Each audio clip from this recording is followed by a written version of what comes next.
What's good, YouTube? It's your boy, Blue Blood Sports TV, back at y'all with another one. So, I hear and see a lot of people send me with trainer of the year, well-renowned trainer, possibly trainer this year, possibly two-time trainer of the year, and I believe will be a future Hall of Famer, in Bomac Brian McIntyre interview that he had this past weekend, to which people are making it that his fighter, his ace fighter, an undefeated 3-division world champion, former junior welterweight undisputed world champion, now the reigning undisputed welterweight world champion, who is widely acknowledged and recognized as the #1 best pound-for-pound fighter in the world, in Terrence Bud Crawford, who is 40 wins, no loss, no draw, 31 big wins by way of knockout, 36 years of age, 5'8", with a 74-inch arm reach.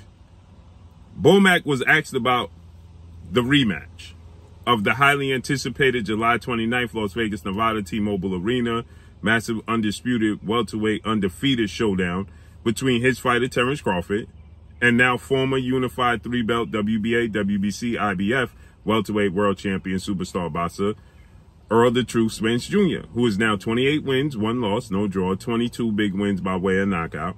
He is 33 years of age, 5'9.5", with a 72-inch arm reach. With that said, they fought July 29th. It was highly anticipated. It was the biggest fight and most anticipated fight in the last decade. It was, an undisputed showdown. And on paper, it was 50-50. But the fight didn't turn out to be 50-50. Terrence Crawford dominated the fight. Terrence Crawford won pretty much every single round. And he did so in dominating fashion. He didn't just win the rounds. He did so in dominating fashion. I thought he lost the first round, fill-out round. And I thought he lost the first half of the third round. But in the second round, he dropped Errol Spence and he dominated that round. Errol Spence came out strong in the third round, put pressure on him, hit Terrence Crawford with some big, clean punches. And Terrence Crawford in the second half of the third round took over. And from that point forward, he dominated every single round from the second half of the third round on. He dominated round 4, 5, and 6. Then he dropped Spence twice in 7, dominated 8, then stopped him in 9. And most people thought it should have been stopped in the 6th, 7th, and 8th rounds, right? So Bomac was one of the few people that stated that this fight is not going to be close. He said that Errol Spence is going to get the stuffings beat out of him and Terrence Crawford going to make it look easy. Bomac was one of the few people that felt that way and stated that. And his thoughts was 1,000% correct. His predictions, his premise was 1,000% correct, right? And so, with that said, right, Errol Spence had the opportunity to activate the rematch clause within 30 working business days, and he did so. Terrence Crawford gets to choose the weight that the rematch takes place, and he's going to get a bigger share of the pie.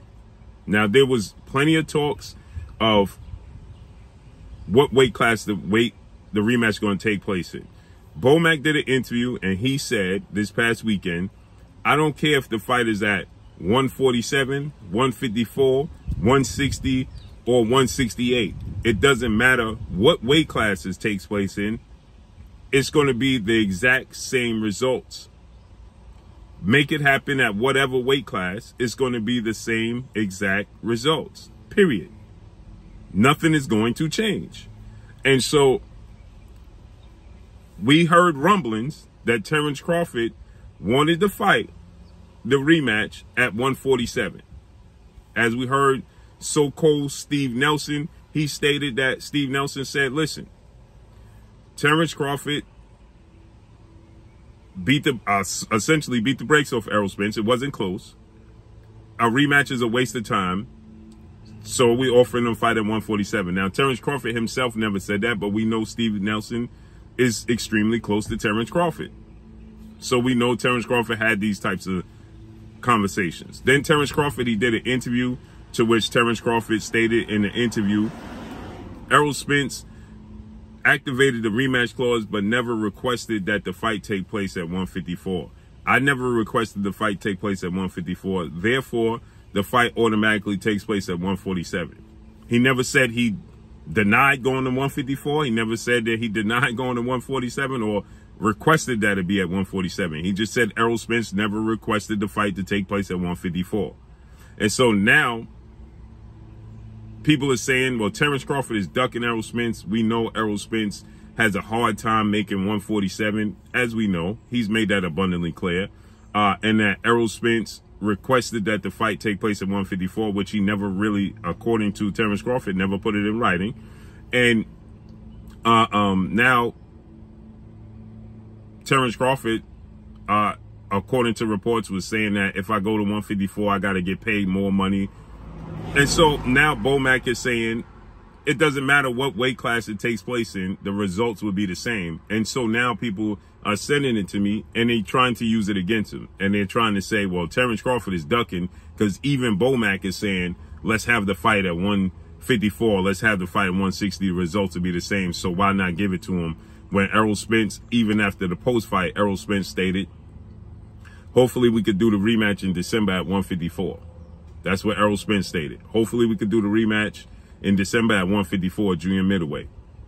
He started to register at 154. He changed his profile on all his social media to former unified champion, and he changed it to, you know, he put the loss on there, and he stated, you know, now 154-pound title contender. And so people are saying, well, Errol Spence, you know, automatically Errol Spence wants to have the fight, but he got to request it. So now people are saying, well, Bomac himself is saying that the results will be the same. So why is Terrence Crawford ducking? We haven't heard from Terrence Crawford. And according to Showtime broadcast, they was insinuating that the rematch is going to take place at 154. Right? So we don't even know if Terrence Crawford agreed or didn't agree to 154. Did Errol Spence officially put in the request for the fight to take place at 154 now? Right? And if so, Terrence Crawford has to vacate, he's going to have to vacate his belts because he has an IBF mandatory, International Boxing Federation mandatory with Mr. President, Mr. Peoples, and with undefeated welterweight superstar phenom, as I refer to him, Jerome Boots Ennis. Jerome Boots Ennis is, you know, Jerome Boots Ennis is 31 wins, no loss, no draw, 28 wins by way of knockout, 26 years of age, 5'10" with a 74-inch arm reach, versatile, skill set, put you in the mindset of Terrence Crawford. He's the mandatory. So if Terrence Crawford moves up officially to 154, Terrence Crawford is going to be requested to face off against Jerome Boots Ennis at 147 or vacate the belt. So if he go up to 154, you're going to have to vacate the belt. Bozy Ennis, father, trainer, and manager of Boots Ennis, is not going to allow him to just comfortably move up to 154, not vacate the belt, and they don't get the opportunity. They're looking to get the opportunity. They're hungry to get the opportunity. So even if that calls for him to be stripped, he'll have to be stripped. So we just don't know how it's going to play out.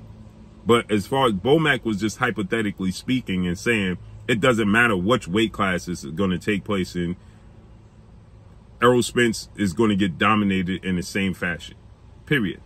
But people are saying, even Bomac is saying that, which I understand. But they're automatically assuming that Terrence Crawford is not trying to fight at 154, which is utterly ridiculous because Terrence Crawford himself has not come out and said that, and he didn't deny, he didn't say that that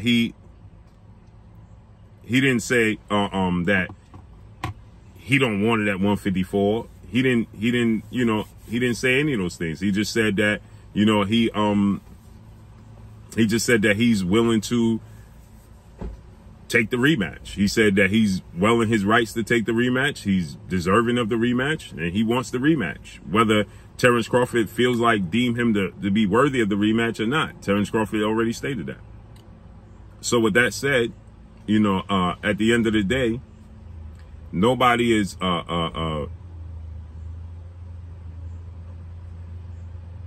nobody is taking into account that Terrence Crawford didn't say he don't want the fight at 154. According to his team, they're just not interested in the fight overall because it's a waste of time. So let's see how this unfolds and plays out. But that's all I got for y'all. Make sure you hit the like button. Drop a comment in the comment section. Let me know what y'all think. Y'all already know what it is. It's your boy Blue, Blue Blood Sports TV. Hate, like, comment, and subscribe. You haven't subscribed, hit the subscribe button, hit the like button, hit the bell icon to get all the new notifications. Follow me on Instagram at Blue Blood Sports TV, all one word. So all I got for y'all. I'm gone. Peace.